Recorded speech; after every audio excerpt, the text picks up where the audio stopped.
আসসালামু আলাইকুম। আপনারা কেমন আছেন? ভালো আছেন? আমি ভালো আছি আলহামদুলিল্লাহ। আমার ভিডিও সব জমা হইতে আছে। আপনারা বলেন আমি ভিডিও ছাড়ি না কেন? আমার ছেলের টেস্ট পরীক্ষা, এই জন্য ভিডিও ছাড়ি না। সব ভিডিও জমা হইতে আছে, রান্না বান্না করি আর জমা করি। ছাড়ি না, সময় পায় না, ছেলেরা ছাড়তে দিন না, ছেলে পরীক্ষা, এই জন্য পরীক্ষা আগে পরে বলবো না আপনারা ছাড়তে পারেন না, আমি ছাড়ি না, আমার ছেলেই ছাড়ে।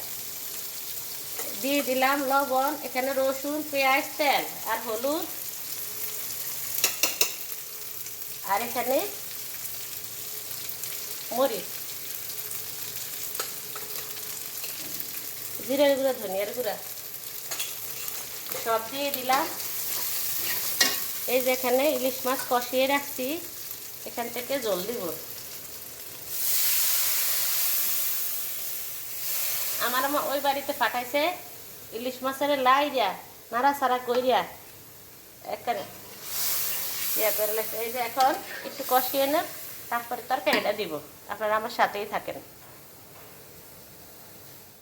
আমার মতো কে এরকম বেরিয়ে করে রান্না করেন? আমি মূলা কুমড়া দিয়া ইলিশ মাছ দিয়ে এই লগে আমি মূলা ছিল দুইটা মূলা থাকলে নষ্ট হয়ে যাবে, এই জন্য মূলা দুইটা লগে দিয়ে দিচ্ছি।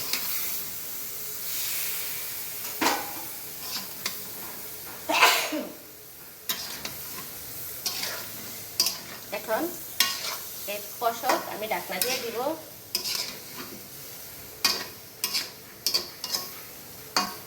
ঢাকনা দিয়ে আপনার সাথে থাকেন।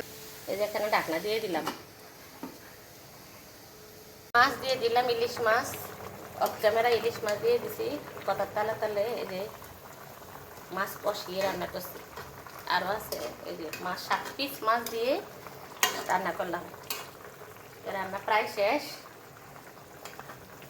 আর একটু হোক। কালকে আপনাদের যে ভূমিকম্প হয়েছে, আপনাদের কি সবার কি অবস্থা কমেন্টের মাধ্যমে জানাবেন।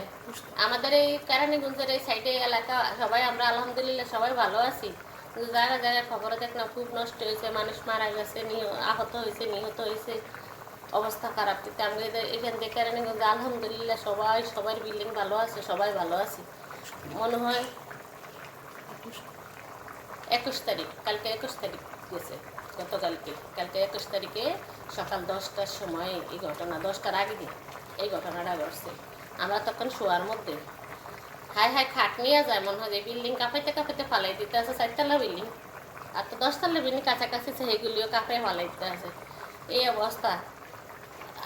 লা ইলাহা ইল্লাল্লাহু মুহাম্মাদুর রাসূলুল্লাহ সাল্লাল্লাহু আলাইহি সাল্লাম হত হত মুখ দিয়ে আড়াই এনে লাগে, থুতো পুতো করে খাইতে আছে। বাসাতে যে বাইরে তুইব এটাই খেয়াল ছিল না। এখন সবাই এলাকা কেমন আছেন সবাই জানাবেন, কেমন সবাই ভালো আছেন কিনা। সাথে তরকারিটা কেমন হয়েছে, কালারটা কেমন হয়েছে জানাবেন। তরকারি রান্না শেষ, ধনিয়া পাতা দিব। হাত দিয়ে ধনিয়া পাতা সিঁড়ি, হাতের ধনিয়া পাতা অন্যরকম টেস্ট, এই দিয়ে দিলাম। রান্না শেষ। আমরা আবার একটু ধনিয়া পাতা কম খাই, কালকে আনছে এই জন্য আজকে দিলাম। ইলিশ মাছের তরকারি ধনিয়া পাতা না দিলেও সারে। রান্না কমপ্লিট, শেষ রান্না কমপ্লিট হয়েছে। তরকারি কেমন হয়েছে একটি ভিডিওটি দেখবেন, একটি লাইক দিবেন। আমি কিন্তু সবাইকে লাইক দিই, আমাকে কিন্তু এরকম মানুষ লাইক দেয় না। সবাই কি করে ভিডিও দেখে চলে যায়, একটা কমেন্ট করে লাইক দেয় না। সবাই লাইক দিবেন ভিডিওটি দেখে, আর ভালো থাকবেন সবাই, সুস্থ থাকবেন। আল্লাহ হাফেজ।